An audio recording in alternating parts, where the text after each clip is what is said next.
महसूल विभागाच्या जिवंत सातबारा मोहीम टप्पा 1चं काम अंतिम टप्प्यात आलंय। चावडी वाचनाच्या माध्यमातून कालबाह्य नोंदी शोधण्याचं काम केलं जातंय। आता दुसऱ्या टप्प्यात संबंधित खातेदारांकडील कागदपत्र आणि महसूल विभागाच्या दप्तराची पडताळणी केली जाईल।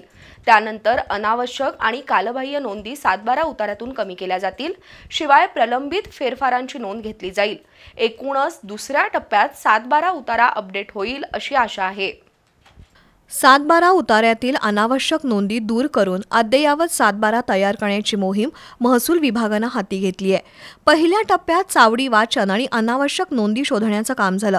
हे काम आता अंतिम टप्प्यात आहे। त्यानंतर राज्याच्या महसूल मंत्र्यांनी अद्ययावत म्हणजेच जिवंत सातबारा करण्यासाठी दुसऱ्या टप्प्याचं काम सुरू करण्याचे आदेश दिले आहेत।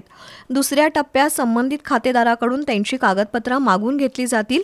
खातेदारांकडील कागदपत्र आणि महसूल विभागाकडे उपलब्ध असणारा सातबारा याची पडताळणी केली जाईल अशी माहिती जिल्हाधिकारी अमोल एडगे यांनी दिली आहे। दुसऱ्या टप्प्यामध्ये ही ज्या सातबाऱ्यामध्ये दुरुस्ती असतील त्या सातबाऱ्यामध्ये दुरुस्ती करण्याच्या अनुषंगाने कागदपत्रे संबंधित खातेदारांकडून प्राप्त करून घेऊन नोंदी घेण्याचं काम सुरू करण्यात येणार आहे।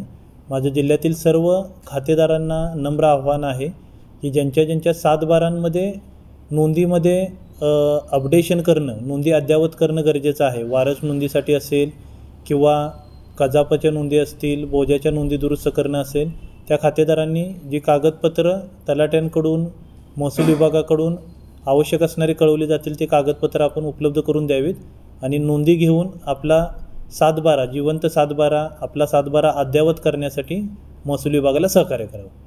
अनेक खातेदारांच्या सातबारा उतार्यावर बी टेन्युअर आणि भोगवटादार वर्ग 2 यांसारख्या चुकीच्या नोंदी झाल्या आहेत। त्याशिवाय अज्ञान पालनकर्ता शेरा, तगाई कर्ज, गहाण खत, सावकारी कर्ज, भूमी संपादन निवाडा अशा नोंदी मुदत संपल्यानंतरही सातबारावरून कमी झालेल्या नाहीत। तर दुसऱ्या बाजूला पोट खराब, बिगर शेती, वारस नोंदी आणि अनेक प्रकारच्या फेरफार नोंदी प्रलंबित आहेत। ही सर्व कामं विशेष शिबिरं घेऊन केली जातील।